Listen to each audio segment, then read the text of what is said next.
crocheter, une maille serrée, un granny et c'est parti. C'est pas compliqué, on va y arriver avec nos amis. Un microchet. Bonjour à tous, j'espère que vous allez bien. On se retrouve aujourd'hui pour un nouveau Papa qui fait suite au tapis que nous avions fait. Il nous restait du fil. Alors, pour celles qui n'auront pas fait le tapis, bien évidemment, en fin de vidéo, je vais peser la corbeille pour vous dire combien de fil, comme une pelote, il va vous falloir si vous n'avez pas fait le tapis, si le tapis ne vous intéressait pas. Vous pourrez le faire bien évidemment avec, sans rayures, des couleurs différentes, tout ce que vous voulez. Le fil, c'est donc du Ribon que vous trouverez dans la boutique Laine du Monde. Je vous mets le lien en barre d'informations.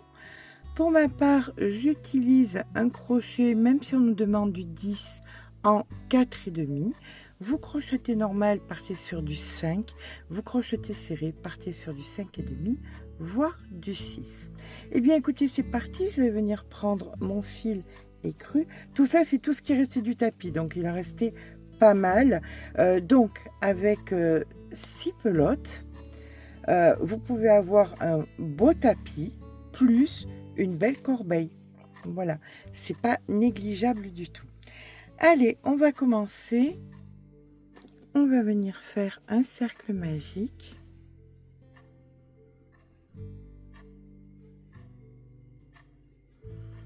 Dans ce cercle magique, nous allons venir faire donc 12 mailles serrées. 1,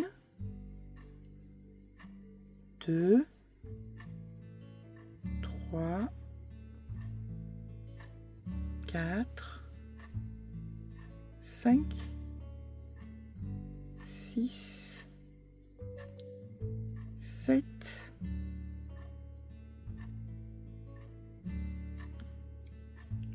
8,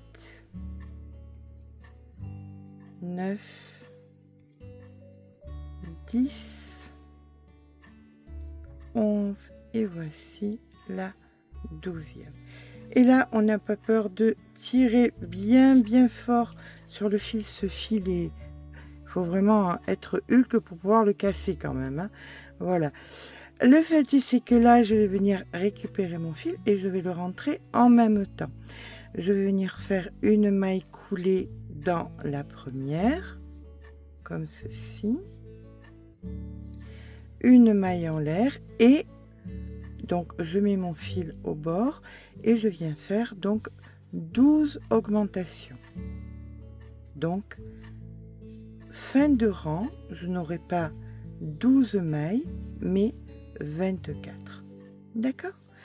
Je vous rejoins donc quand en fin de rang, j'aurai fait une augmentation dans chaque maille et que j'aurai donc mes 24 mailles. À de suite.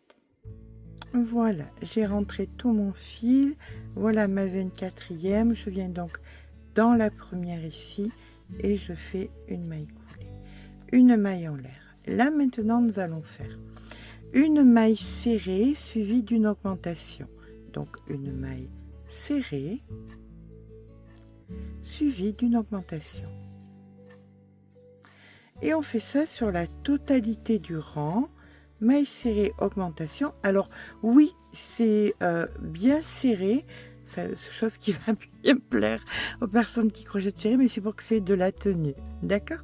Donc une maille serrée, une augmentation, on termine notre rang, on se rejoint à la fin du rang. Voilà, il manque plus que 34 et l'augmentation 35 et 36. Donc on termine avec nos 36 mailles. Ici, nous venons faire donc une maille coulée, une maille en l'air, et là, on fait un rang sans augmentation. Pardon, excusez-moi. Un rang sans augmentation, donc un rang de 36 mailles. Je vous rejoins quand on a fait nos 36 mailles. 2, 3, et voilà ma 36e. Une maille coulée dans la première et une maille en l'air. Donc, vous voyez, c'est bien serré et bien tendu, hein. Là, maintenant, nous allons venir faire 5 mailles serrées. Donc, 1, 2, 3, 4, 5 et une augmentation. Cette séquence, vous la répétez jusqu'à la fin du rang. 5 mailles serrées et une augmentation. Donc, en fin de rang, vous aurez 42 mailles. On termine donc notre rang par une augmentation. Donc, nous avons 42 mailles sur ce rang-ci. Ici, on fait notre maille coulée, une maille en l'air, et là maintenant nous allons faire 3 mailles serrées, 1, 2, 3, une augmentation, 3 mailles serrées, 1, 2 et 3. Et ça, c'est votre séquence. 3 mailles serrées, augmentation, 3 mailles serrées. 3 mailles serrées, augmentation, 3 mailles serrées. 3 mailles serrées, augmentation, 3 mailles serrées. D'accord? Vous allez le répéter 6 fois. On se retrouve en fin de rang avec 48 mailles. Et on termine notre rang par nos 3 mailles serrées. Donc 1, 2 et la troisième. Donc nous avons 48 mailles. Dans la première, une maille coulée, une maille en l'air. Là maintenant, nous allons venir faire 7 mailles serrées et une augmentation. Donc 1, 2, 3, 4, 5, 6, 7 et une augmentation. On terminera donc, alors vous faites cette séquence jusqu'à la fin du rang, donc ça vous le faites 6 fois. Fin de rang, vous aurez donc 54 mailles. Et on fait donc la dernière augmentation ici, donc la 54e maille. Ici, une maille coulée, une maille en l'air, et là nous allons venir faire 4 mailles serrées, donc 1, 2, 3, 4, une augmentation et 4 mailles serrées. Ça, c'est votre séquence. 4 mailles serrées, une augmentation, 4 mailles serrées. Et vous n'arrêtez pas. 4 mailles serrées, une augmentation, 4 mailles serrées. Vous le faites 6 fois. Fin de rang, vous aurez 60 mailles. Voilà, on termine la 4e maille et on vient faire notre maille coulée. Juste ici. Une maille en l'air. Donc là, vous avez 60 mailles sur la circonférence. Donc là, nous allons refaire 5 mailles serrées et une augmentation. C'est parti. Donc 1, 2, 3, 4, 5 et une augmentation. Ça, c'est la séquence que vous allez faire sur la totalité du rang. 5 mailles serrées, une augmentation. Je vous rejoins à la fin du rang. 1, 2, 3, 4, 5 et une augmentation.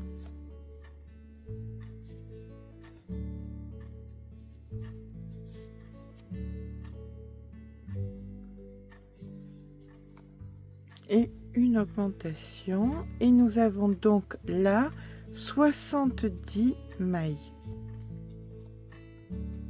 Une maille coulée.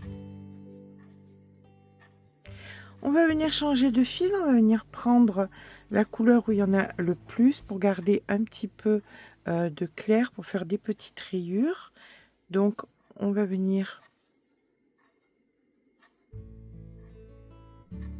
mettre notre fil de couleur dessus. comme ceci. Et on va travailler les deux en même temps pour pouvoir rentrer le fil. Donc on tire bien sur le blanc. Voilà. Hop. Et c'est parti maintenant pour 3. Donc une. On tire bien sur les deux fils. Hein. Hop, sur le blanc, sur le crème et sur le terracotta. Donc une,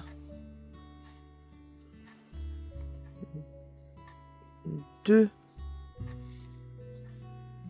3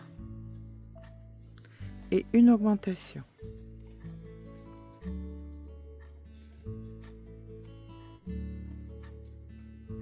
Et on refait 3 mailles serrées. Donc 2 et 3. Là, on peut venir couper donc les deux fils. On tire comme ceci. Hop. Les fils sont bien rentrés. On remet l'ivoire avec l'ivoire. Et c'est reparti. 3 mailles serrées, une augmentation. Ce jusqu'à la fin du rang. On se retrouve donc en fin de rang. 1, 2, 3 et une augmentation. Vous aurez donc 80 mailles en fin de rang. 1, 2, 3. Allez, on termine notre rang par la maille coulée. Une maille en l'air. Là maintenant nous allons venir faire 7 mailles serrées. 1, 2, 3, 4, 5, 6 et 7. Et dans la 8e, une augmentation. Vous faites ça jusqu'à la fin du rang. En fin de rang, vous aurez donc 90 mailles. Voilà, une fois que nous avons fait notre augmentation, on vient faire une maille coulée, une maille en l'air, et là vous allez faire 90 mailles. Il n'y aura pas d'augmentation, simplement une maille dans une maille. Donc 2, 3, je vous rejoins au bout des 90. Voilà, là, une fois que nous avons terminé notre rang, on vient faire une maille coulée, juste ici, comme ceci. On vient couper notre fil, on le réserve pour tout à l'heure et on va prendre le gris.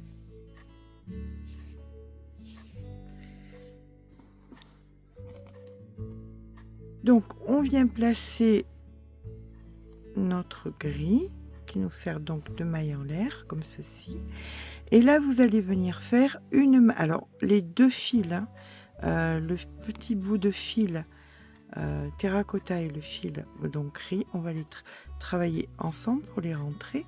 Donc la première sera une maille serrée normale, on va faire ça pour renforcer le fond, d'accord?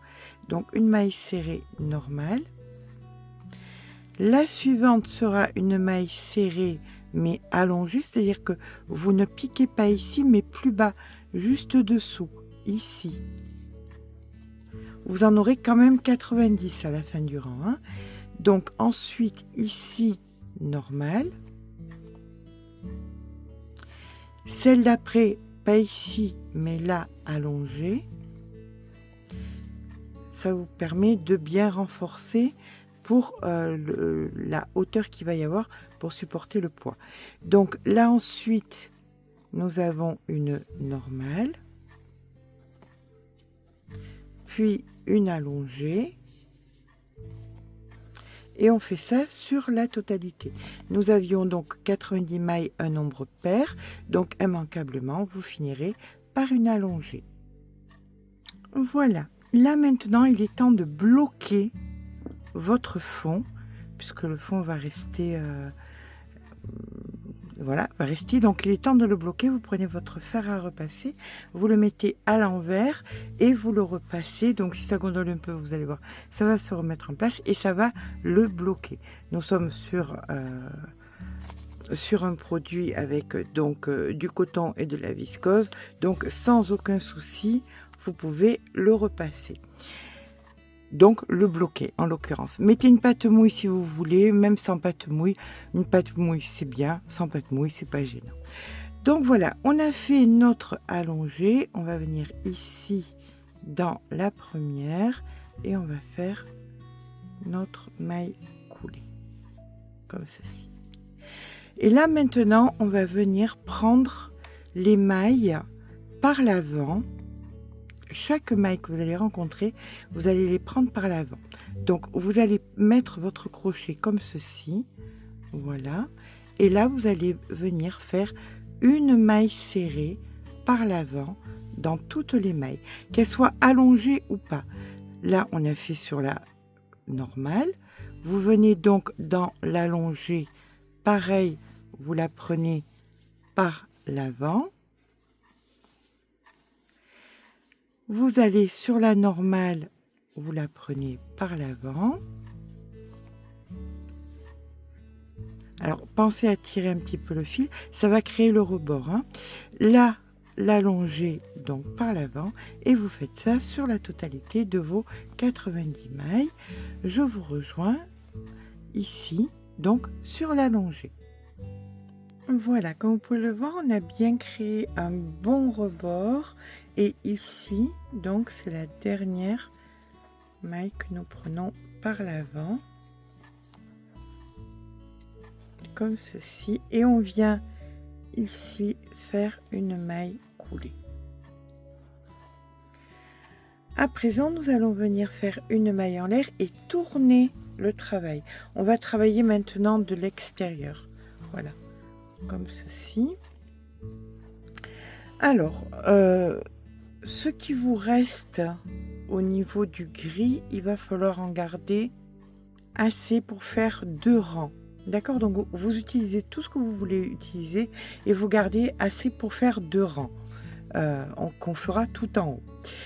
Donc à partir de maintenant, on va faire exactement pareil sur tous les rangs. La seule chose qui va changer, c'est que vous allez changer la couleur. Vous allez faire des couleurs différentes. Donc nous allons commencer par faire une maille serrée ici dans la première. Puis celle d'après, vous voyez, vous descendez plus bas ici et vous faites une maille serrée allongée. Et on va faire ça pourquoi? Bien pour que ce soit bien solide. Voilà, allongée. La prochaine, normale. Celle qui suit, si celle-là c'était normale, celle-là devient allongée.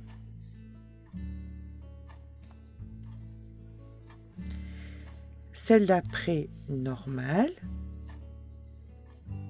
Toujours pareil, hein, si vous vous posez la question en bas, vous voyez que elle était allongée, normale, donc ici allongée. Et vous faites ça, bien écoutez, sur la totalité du rang, normal, allongé, et on se rejoint donc en fin de rang.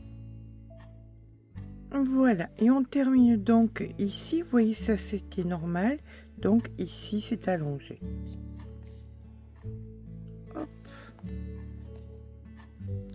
Une maille coulée dans celle-ci, une maille en l'air, et maintenant vous allez faire l'inverse, et ce de rang en rang. Chaque fois que vous avez une normale, elle devient allongée.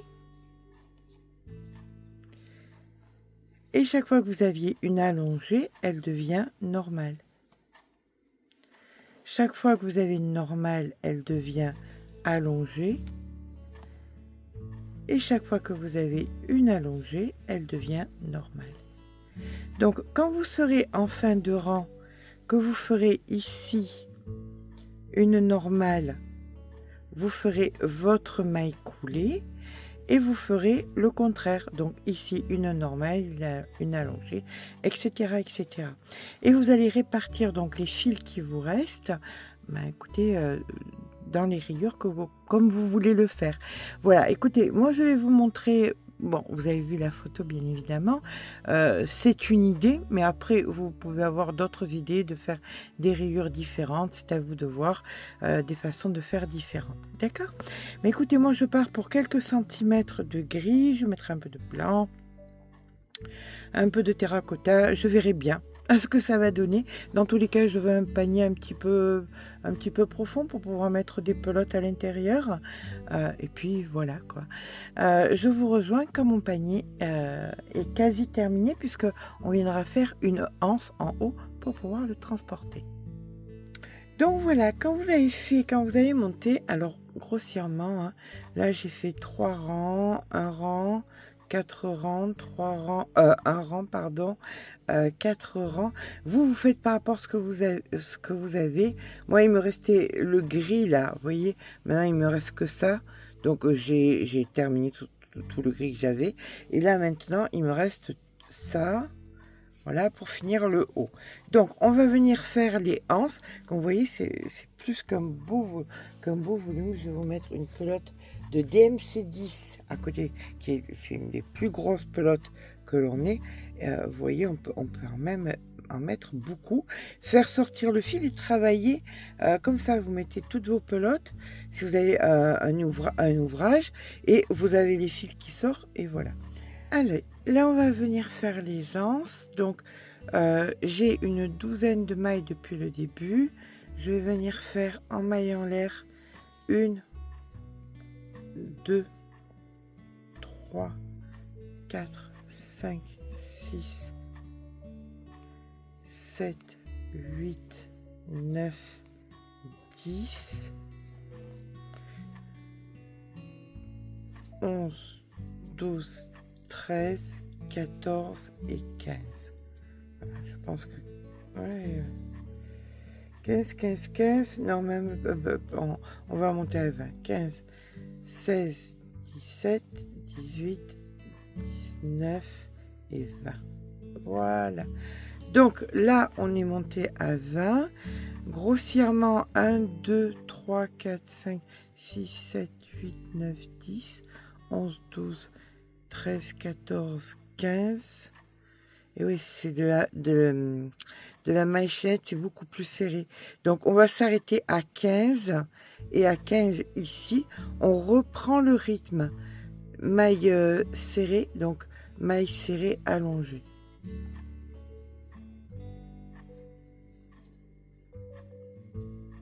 Voilà. Et ça, on va le faire de façon symétrique de l'autre côté. Là, maintenant, on va partir sur 30 mailles. Donc, allonger 1, courte 2, 3. Je vous rejoins au bout des 30.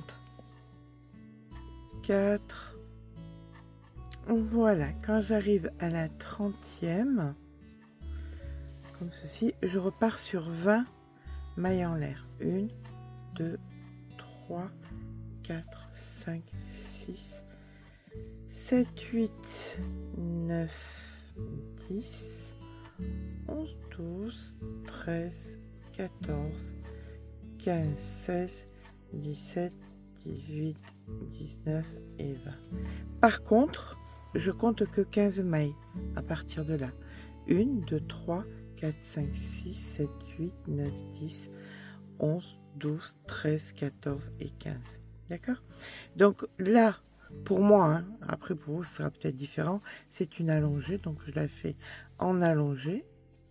Puis, je vais venir jusqu'à la fin faire les mailles telles qu'elles me sont demandées.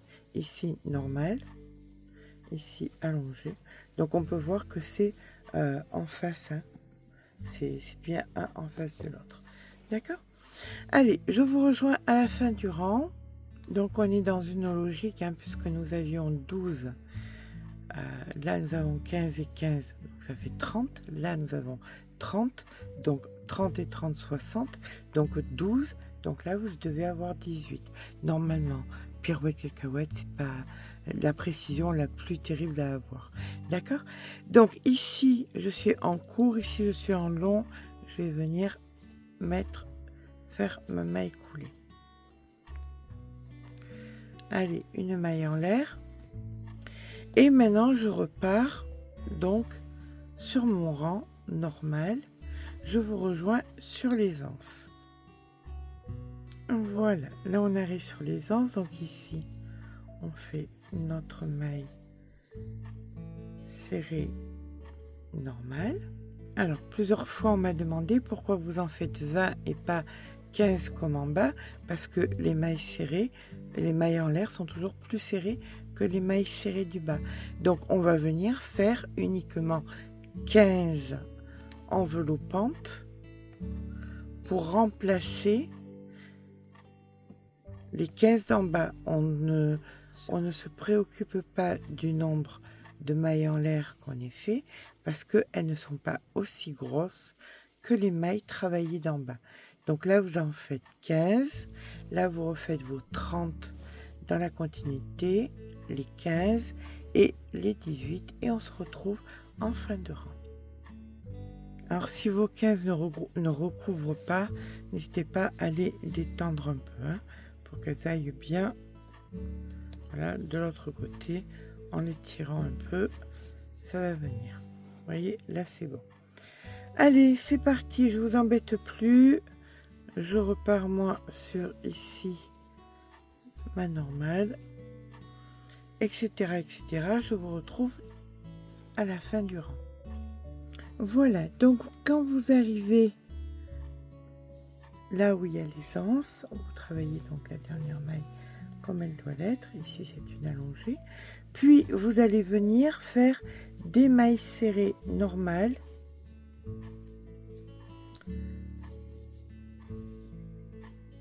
Sur vos mailles serrées des anses. Et vous repartez allongée normale, normale, allongée normale, jusqu'à la fin du rang. Arrivé en fin de rang, on repart, allongée, serré, allongé, serré. Voilà, on termine cette partie, donc allongée. Et là, vous allez refaire pareil dessus l'anse. Donc ici, vous voyez que c'est une serrée. Là, une serrée mais allongée. Serrée. Allongée. Et vous faites ça sur la totalité de votre rang. D'accord? Et bien voilà, j'ai terminé mon rang. Franchement, pour moi, ça suffit amplement. 26 cm exactement de diamètre sur 16 cm de hauteur. Il me reste néanmoins encore de la rouille terracotta. Il me reste un petit peu d'écru, mais ça serait too much. Là, je trouve que ça fait bien distingué, c'est classe. Donc, je vais faire un nœud, je vais rentrer le fil et je vais m'arrêter là. Voilà comment, avec les restes d'un tapis, on se retrouve avec une super jolie corbeille assortie à ouvrage. Je vous assure que vous allez pouvoir en rentrer dedans. J'espère que ce petit pas à pas vous aura plu. Si vous n'avez pas fait le tapis, je vais vous peser. Voilà, comme vous pouvez le voir, il y a 542 grammes. Donc 2 pelotes et un petit peu plus. C'est vraiment les restes que j'avais du tapis. Donc pour le coup, en investissant pour un tapis, on se retrouve avec une trentaine d'euros, avec un grand tapis et avec une très grande corbeille. Vous pouvez voir toute la plage qu'il y a à l'intérieur. Je trouve que c'est un bon plan, bien assorti, très joli. Si ce petit pas à pas vous a plu, n'hésitez pas à mettre un petit pouce en l'air. Ça fait toujours plaisir. N'hésitez pas à vous abonner. Sur ce, je vous fais de gros bisous et je vous dis à très vite pour un nouveau tuto.